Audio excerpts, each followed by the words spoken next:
This non-stop growth in the oil sands need to be slowed. The Albertan oil sands don't only impact business leaders and the people opposing them, but they impact all Canadians and many other people across the world. Due to their profitable nature, the oil sands have gained lots of attention from both foreign and domestic investors, and this and the current demand for oil have made the oil sands see unprecedented growth since the first production of crude oil in Alberta. Many even believe that already these oil sands have grown to the point where they can no longer be considered sustainable. So far in Alberta, less than 5% of the oil accessible through the oil sands have actually been taken from the ground, yet this pursuit of oil has already spanned across upwards of 70,000 square kilometers of just northern Alberta. The oil sands have notably impeded the natural energy flow through the environment, and because of this have gained large amounts of media interest. One of the most prominent examples the media use of the negative effects of these sands were when thousands of migrating ducks were caught in one of the toxic and dangerous tailing ponds. The upturned land has also disrupted environmental energy flow through mass clearcutting, river pollution, and taking away the natural habitat of species that live and travel through northern Alberta. However, the economic flow through Canada is also disrupted by these oil sands.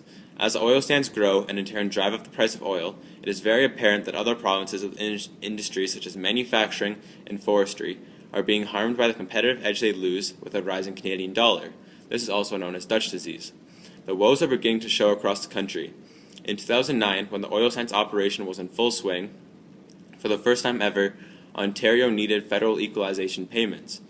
If we continue to grow at this pace and make oil more accessible, then the price will undoubtedly lower, and in result would bring about a bust economy for Albertans, and then all Canadians. Lowering oil prices would destroy the Albertan economy and the energy sector of all of Canada. No one wants another repeat of the 1980s.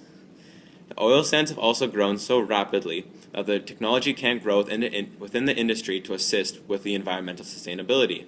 Because the growth is so rapid, the environment is unable to recoup and regrow in the areas where the oil sands have taken place.